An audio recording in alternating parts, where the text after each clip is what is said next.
this, you can't start. This is like the first piece of the start of a business. Does that make sense to everybody? And then the second step is to create a solid business plan, a clear vision. Define your mission and long-term goals. Know what your why is and communicate it consistently. If you don't know why you're doing what you do, if people don't know why you do what you do, then there's no reason for them to do business with you. You need to outline your objectives, do a market analysis, and then financial projections. And let's spend a minute on financial projections. People start businesses and don't really know what the next steps are. They don't understand finance. They take out loans, they do stuff, but they don't use it to grow their business. People need to understand that when they start a new business, you don't typically make money initially. It's gonna take some pain, it's gonna take some effort, but you have to understand where you're going and you have to analyze those as you go along. You need to have a plan for your growth, for the competition, and potential setbacks. There are always setbacks in any business. We encounter that here with the magazine. Every day there's something going on that we just need to understand and make happen. You cannot be successful in business if you do not have an understanding of what your mission is and what your long-term goals are. And you need to communicate that not only to your clients, but to your staff if you have one. Hopefully that makes sense for Paul. And then you need to understand and focus on the customer experience. Conduct your research and create personas for yourself in the business. Everybody know what a persona is. Basically, that is, what are you known for? Why do people want to do business with you? Competition is out there. You need to separate yourself from them. When they come to you, what is it that you offer that's different from them? If it's a better customer experience, that's great. If it's that you offer lower prices and the customer experience, that's even better. You need to focus on solving the real problems for your customers. Why are they wanting to do business with you? A very important part. And then outline your products and services that meet that target market. If you don't know what your target market is, then how can you perform to their satisfaction? It doesn't make sense. A lot of businesses start and they just throw their foot in the ring and they have no idea where they're going. They don't know why. They don't even know when they get there. It's kind of confusing to me how this all happens. And then you need to stay financially disciplined. Maintain a budget and cash flow. You have to have a budget. Don't sit there and fly by night. If you're borrowing money to start your business, if you're using your own money to start your business, how are you spending your money each month? You need to track your income, track your expenses, and what profitability you have, if any, to begin with. If you don't know where your money's going, how is it going to come back to you? And then avoid unnecessary debt and build an emergency fund. Most businesses don't have an emergency fund. Something happens in the market. Let's take, for example, COVID happened. How many small businesses at that point actually had a plan? A lot of people went bankrupt because they didn't have an emergency fund to cover them through that process. How many of you use accounting software? There's Quicken, there's QuickBooks, there's a whole bunch of software out there that helps you to track where you're going each day. If you have employees, how many employees are you getting your bang for your buck, I guess is the word. Are you doing the things that are necessary to make that happen? And then don't take on debt that you can't afford.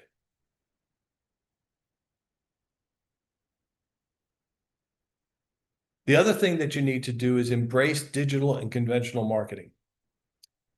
You have to have a strong online presence. Now, some of that's changing, but you need to be on Facebook, Instagram, wherever that is. You need to have a website.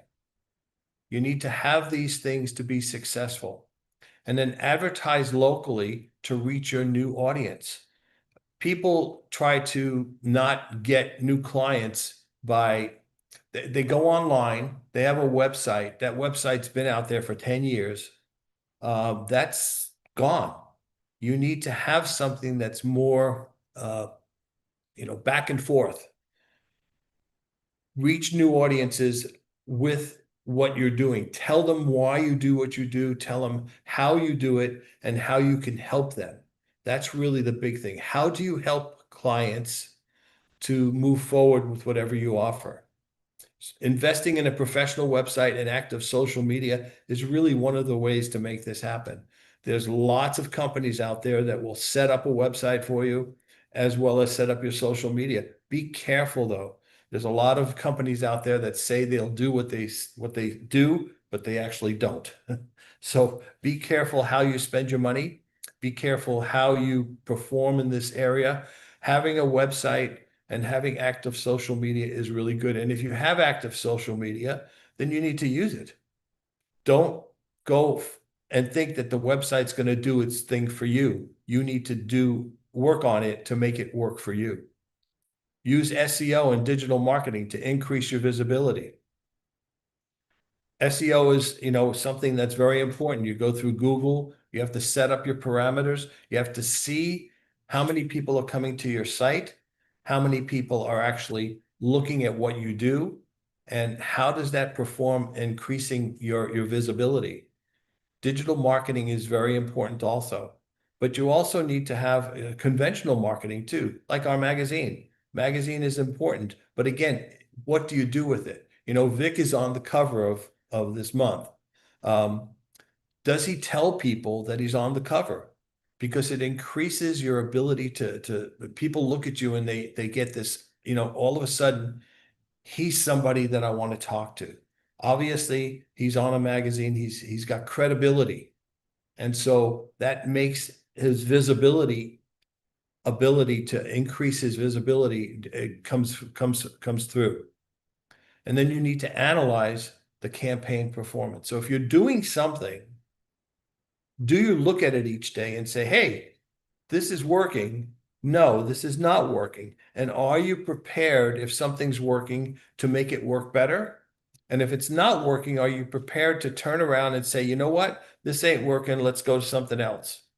One of the things that's very important in marketing is you need to constantly look at where you're headed and what the marketing that you're doing, is it doing what you want it to do?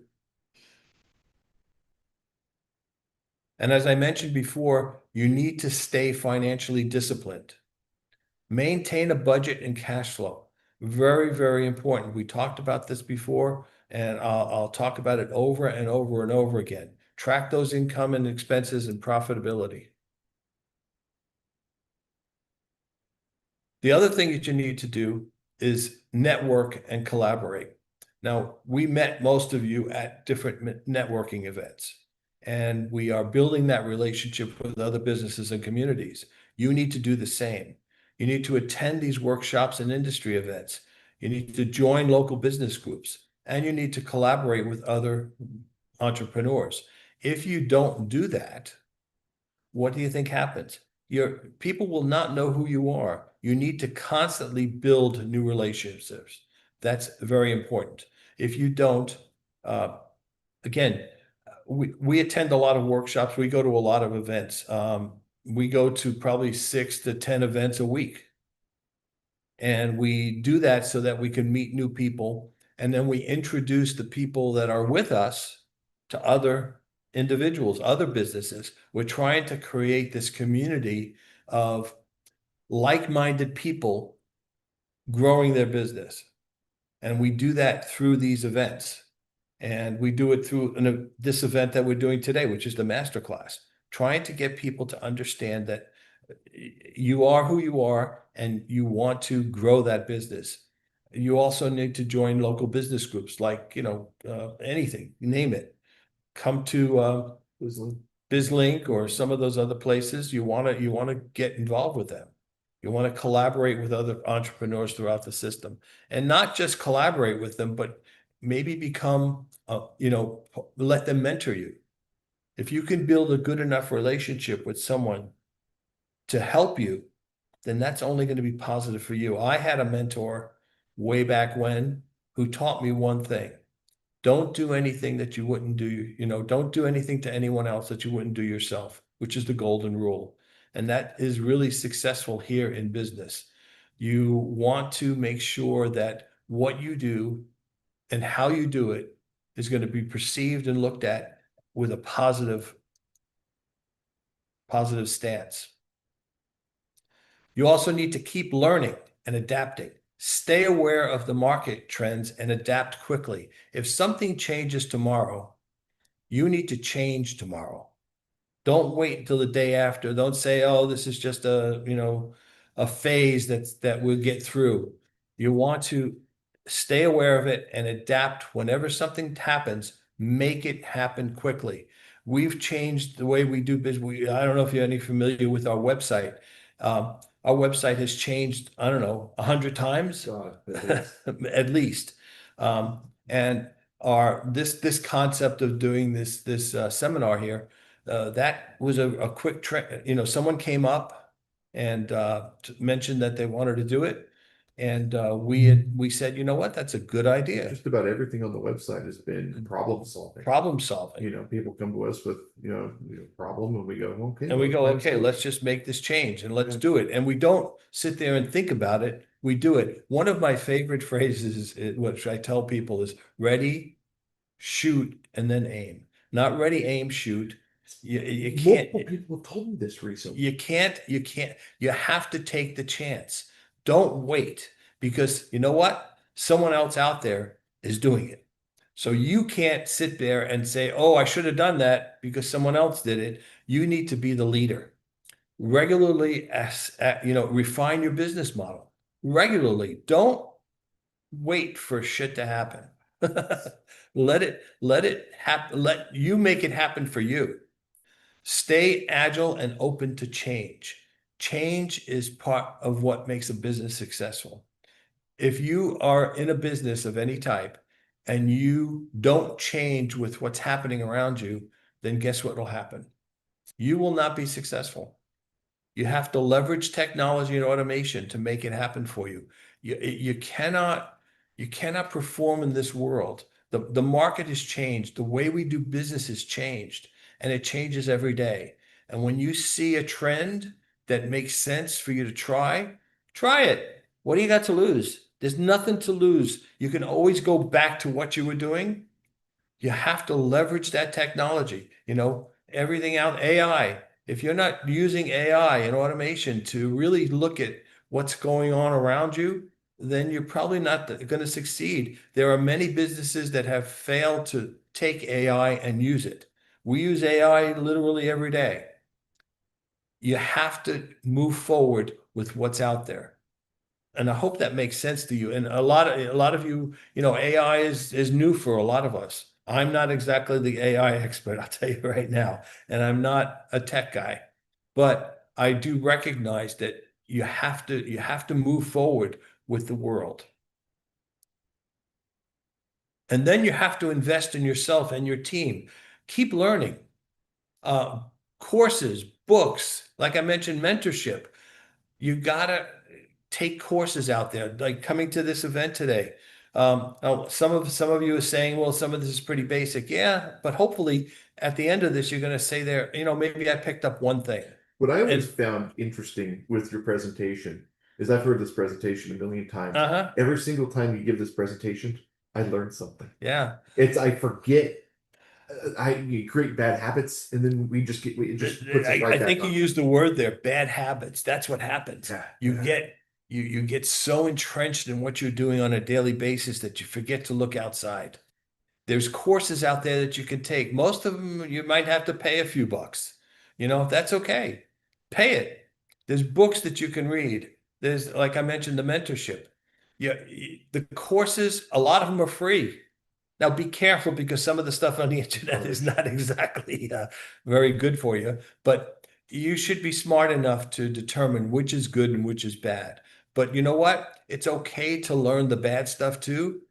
One of the things that I found out when I was when I was working for the Good Guys, which was a company out here, and we were going to our competitors, we would look at them and see all this. We would walk in and try to see how quick it would be before someone would actually come and say hi. Um, it was pretty depressing. And so what I would do is go back to my store and I would tell people my experience. This is what customers are experiencing out there. Let's not have them experience it here. When you see someone come in the door, don't look at how they're dressed. Don't look at what they look like. Just go up and say, hi, how can I help you? Or hi, how's the day going for you? It doesn't have to be, business right away. The other thing is, one thing that I was successful was hire smart and train your employees. There's a lot of people out there looking for a job. Pay attention to them. Don't ask them the same questions that you would get in a normal interview.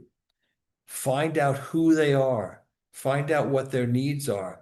Make sure that you don't handle every employee the same way.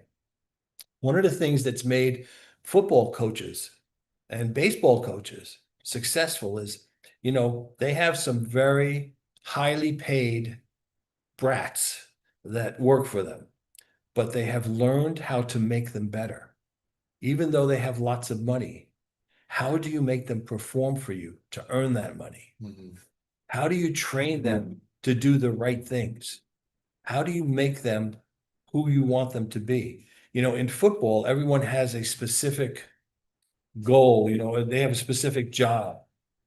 How do you make sure that they do just their job? It's tough because everyone wants to be famous. Everybody wants to be number one. But you know what? There are lots of people that can never be number one. They can never be, but they need to be the people that you want them to be, that help you to move your business forward. Start working on the Q&A. And then foster a positive and productive work culture. Very important. And then deliver outstanding customer service. Like I said, be responsive, respectful, and go the extra mile with all your customers. Encourage feedback from your clients. How did we do today? You have to be able to go back to people and say, listen, I talked to this client that you just dealt with. They told me that you did this wrong. So the question is, how are we going to correct that? And then follow the golden rule. Do not ever forget that. Treat people the way that you expect to be yourself. Set those short and long-term goals and review them regularly. Define your key performance indicators, which is KPI, your financial, customer-centric, and operational, and review your performance and adjust plans. So test, measure, refine, and repeat. Test, measure, refine, and repeat. If you don't do that, you don't go anywhere. So I'm going to go through a quick conclusion here. I know this was quick, but I just wanted to run through the whole seminar with you here. So in conclusion, recap your vision, planning, finances, and learning, and then service. Be persistent, have a passion, and be prepared. Those are key measurements of a successful business. Stay customer focused and adaptable. And then make sure you celebrate the small wins and keep pushing forward. With the magazine, we sometimes look at what we're doing and we go forward. We go for a few days and no one has called us back, and we haven't heard from it. And then all of a sudden, we talk about, okay, well, this guy just came on board. That's great. But we keep on celebrating every time we get somebody to come on board with us, whether it be just through the $59 a month, or if they advertise with us. That's a win. It doesn't matter if they go for a quarter page, half page, whatever page, it's irrelevant. We just keep pushing forward. And the last thing, start small, but think big. Q&A. I want to open up questions. Does anybody have any questions for Frank or myself? I would love to answer those for everybody. Yeah. Vic. I'll go first. Can you guys hear me okay? Yeah, gotcha. Awesome. of great first masterclass, Frank. Basic but yet very valuable information. So I just want to kind of quickly kind of mention, I know you missed it, like, in the beginning, kind of, if you don't know where your money is going, you can't make strong financial decisions. And Right. that is, I can relate to that so like wholeheartedly. Like that's something that, I figured out, like, in the beginning, how important it is to know where exactly your money's going, and how are you gonna, adapt your business based off of that. So that's a really, really strong point, really good point. So thank you, you brought that up. My question is actually, and both of you can answer that. How did you find your first mentor, and did you like, listen to them immediately, or did it take some time for you to like, like learn from them? I'll hit that first. My first mentor was kind of weird. He abused me a lot. I was doing a lot of wrong things. I wasn't paying attention to him. I thought I was a smart ass. But I guess he saw something in me. And at one point, he started telling me all the things I was doing wrong. He wasn't telling me how to do it right. He was just telling me what I'm doing wrong. And he would say to me, now figure out how to go do it right. Um, and it was kind of weird because he never really told me what to do. He gave me that kick in the ass to go figure it out for myself. And we developed a relationship that was, um, you know, where I could tell him what he was doing wrong. But it took 6 months, 8 months, whatever time it was. It was quite a while before we were able to develop the relationship. I didn't see it up front. I thought he was abusing me. But after a while, I got smart enough to say, you know what? This guy makes a lot of sense. And I told him that. I said, I want to thank you because you've made me rethink what I was doing. And then he said, that's exactly what I wanted to do. Now, if you need any further help, I'm here. And that's really what happened. It was kind of really, I didn't know he was going to be my mentor. And after a while, we just became good friends. It's funny because I'm using Frank's mic because our computers are next to each other. But it's funny because I have a similar situation when I did mortgages. But and so it doesn't make sense for me to tell basically the same story from a different perspective. But I think we're all mentors to each other in a sense. I know that I can come to Vic and ask a question. I know that I can come to Frank and ask a question. Frank knows that he can go to Cody and ask a question. And the point is, we're all working together. We're all in this together. I think the community that we're building is a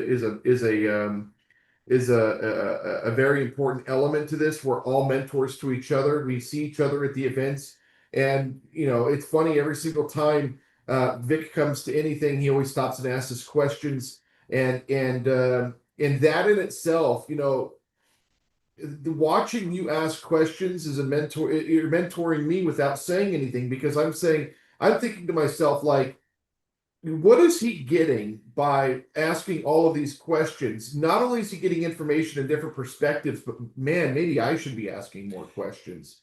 And so we're all essentially mentors to each other in this space. We're all in this together.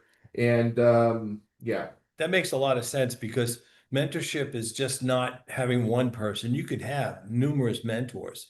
You just have to work through it. You have to have the trust in people and you have to trust them. Mhm. The first thing to get a good mentor is to develop trust. And if you have trust in someone, like if like someone comes up to me and asks me questions, if they're stupid questions, I'm going to tell them they're stupid questions. Okay. I am. I mean, I have no, I'm not, I'm just that type of guy. I'm not a bullshit type of guy.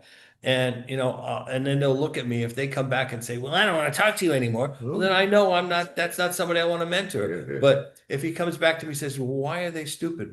How could I have asked it differently? That tells me that there's He's really something looking there. for There's something. something there for me to help. And you can do that with people that you're dealing with that want to mentor you and people that you want to mentor. Does that make sense? Who else Absolutely. has questions?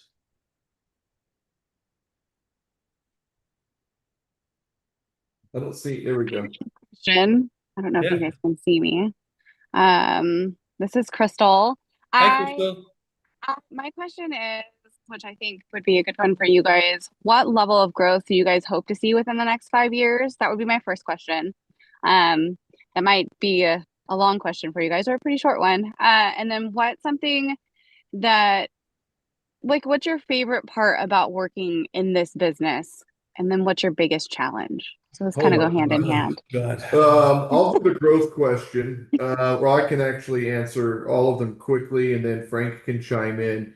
The growth question, we have no idea, honestly. We have no clue. This thing is growing way faster than anyone anticipated. We had ideas, and we were like, well, let's see what happens when we get to 50, 50,000, and well, now we're at 64, just about 65. And now we're like, well, gosh, how quick is it going to be before we get to 100,000? And then what do we do with those people? I mean, yeah, the magazine's going out, but then you're looking at retention numbers and how much traffic is it actually generating? Is it converting? Are we getting the right eyeballs? It's so all over the place, and it's just, you kind of are always going to be at the seat of your pants as you continue to scale. What was the second question? Where do we want to be in 5 years? Yeah, well, yeah, that's that. We have no idea. What was your second question, Crystal? Sorry, it takes me a second to unmute. Okay. But my second question is, what is your favorite part about yeah. what you're doing? Like, what is your favorite part? And then what is your biggest challenge about what you're doing? Okay, so let's do the favorite part. Favorite part for me is the people. When I started in this business 30 years ago, it was music and entertainment and all of these things. And when you're in your late teens, early 20s, and you're trying to figure out your career, especially in entertainment, you have all these goals for yourself. And like, okay, I want to do this, and I want to build this, and I want to buy this, and I want to own this, and I want to experience this. And after you've done it for 30 years, you start to run out of stuff that you want to buy and own and do. And then it becomes about the people and helping people accomplish what they want to accomplish. And so for me, my favorite part is these moments where you guys are young and hungry and ready to go, and you're trying to figure out what you want to do with your business. And we're able to now sit down, us old farts are able to sit down and help you guys accomplish what you want to accomplish. And that for me is my favorite thing. Yeah, to me, when Quinn first, I mean, I've known Quinn for quite a few years. When he came first to me in like last year sometime, actually it was November of a year and a half ago, 14 or Yeah. whatever. 24. And I just met, showed age by saying 14. I met him, and I started, initially I thought he was a jerk. Well, that was 12 years ago. That was a long time ago. Yeah. Then he came, and I went on the radio station with him. We did lots of radio together. And then a year and a half ago, he came up to me and says, I have this idea about a magazine. And I looked at that and I said, I don't know. Magazines are not working these days. But then he explained to me the plan in terms of, setting it up, getting it mostly digital, not spending a lot of money on the production of the magazine itself, but doing that and then growing the business through people. And I understood that. And we started with nothing, and here we are. We still have no. We still have nothing. We still have nothing. We have infrastructure, but we still don't have. We have an infrastructure, and I think the biggest thing is that, like Quinn said, it's the people. People come up with great ideas each day for us, and we've tried every single one of them. This is one of them. I think this could be something that turns into an amazing part of what the magazine is. The magazine is just paper, but it's the people behind the paper. It's the community, and it's the community. Yeah. And to me, where are we going to be 5 years from now? Like Quinn says, I have no idea. I think we have the ability to grow this into a real community of like-minded people that want to be successful. You talk about all these events that are going on out there, but in our community, it's people that are currently working and truly have a true business. Mm-hmm. And I think that's different than skin in the game. Everyone that's here is skin in the game. Right. There's no tire kickers. And that's different than going to events where sometimes, you talk to people that just started there, new company 2 weeks ago. Mhm. And they really don't know what they're doing. So it's just developing a great relationship with other like-minded people. Mhm. Yeah, but there's so many parts to this, and so like Mike Amico, he comes to us. So his company is Connectrix. When you're on the website, you'll see that Masterclass is sponsored by Connectrix, and so his company's out of the Philippines, and he's there 8 months of the year, and so he's saying to himself, "How do I become a part of this? How do I get more involved? Yet I'm not here." It says, what if we built a digital platform? So him and I sat there for 3 hours throwing ideas back and forth. And I'm like, yeah, I could code that. I could build that. How would we do this? What software could we use? How do we configure all these things? And so at the end, I call Frank and I go, I think we might have something with this guy. And I throw the ideas and we're like, you know what? Let's try it. Let's see what happens. And that's where we're at now is we now have a global platform that we can have people all over the world a part of us right here. Anybody in the world can be right here with us and inspiring and talking and educating, and we're all together in this community. So really the sky's the limit here. Yeah. It's just a matter of continuing to all be together and build this thing together. Yeah, originally when he came up and mentioned, I said, that sounds like something that would work. But it took a lot of effort on Quinn's part to put it together, 29 days to this point. actually get to this point. And we didn't know how many people would show up. We don't know how it was going to go. I think it went pretty well. I think it's been wonderful. But it's an opportunity for all of you to do this. Yeah. And as we grow this, as it becomes on YouTube and all the other platforms out there, you could be talking to people throughout the United States. Mhm. I don't know, some of you have businesses that would work in other states, I'm sure. If not, make it happen. Well, yeah, then you start creating passive income, you create intellectual properties, write books, create trainings, all kinds of different things that you can start engaging with people. Right. Let's get another question before we start to wrap up. Let's see. Doesn't look like anybody wants to talk. Okay. Vic. You want me to ask another one? Yeah, go ahead. And I think Justin's gonna chime in too. Sure. I guess rather than a question, I guess the experience that you shared about your mentor pushing you to kind of expand your thought process. I had a similar experience that apparently I created that impression with them not necessarily knowing, where I was asking what I thought was a really simple question that cued in more questions, and that evaluative process is kind of what I guess inspired me to know that I already knew everything I needed to know. I just needed the confidence to do it. Mhm. I shared that, years after the fact, and that mentor didn't realize that was the dynamic impression that I got, but they created the same outcome that your mentor did. Yeah, no, the mentor I had, and I still talk to him. He's actually out of New York, but we still talk. It's kind of amazing. And, he asks how I'm doing, and I ask how he's doing.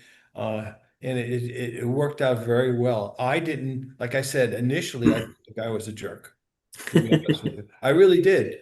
But again, because I am who I am, okay, I began to understand that I saw what he was doing. And when I told him, after several months, I said, you know what? I actually appreciate what you're doing with me. That changed our relationship because I think he saw at that point that I understood what he was doing. Up until that point, he probably thought I was a smart ass little kid, but we developed that relationship and it worked very, very well. And you can do that for people. If someone comes up to you and asks a question, you don't need to answer the question. You need to let them think. You need to make sure that what you do is ask them, well, where do you want to go? What do you how to so if this happened, what would you do? That's how you develop that ability for other people to perform and to be successful. Does that make sense? I mean, that's how it works for me. Someone comes up to me and says, well, why do you do it this way? Well, why do you think we do it this way? You can't just spill out answers. You have to be there with them and you need to help them grow. And again, that's how it works. Yeah. No, Frank's been a mentor to me. I've been a mentor to Frank, and we both have our specialties. And maybe we need to do a master class on mentorship. Mentorship, that would Yeah, be that could good. be really cool. Yeah. Let's do one more question with Vic, and then we'll get out of here. Yeah. All right. So obviously you guys have done a lot of businesses. I know Quinn, you told me that you've done a lot of things. At what point did you know to, that this is not working, exit this one and start a new thing? Or like how did that new opportunity, how do you usually find that? Well, if you go to the website today, you'll see that Winston isn't up there. And Winston was the rebrand from Opera AI.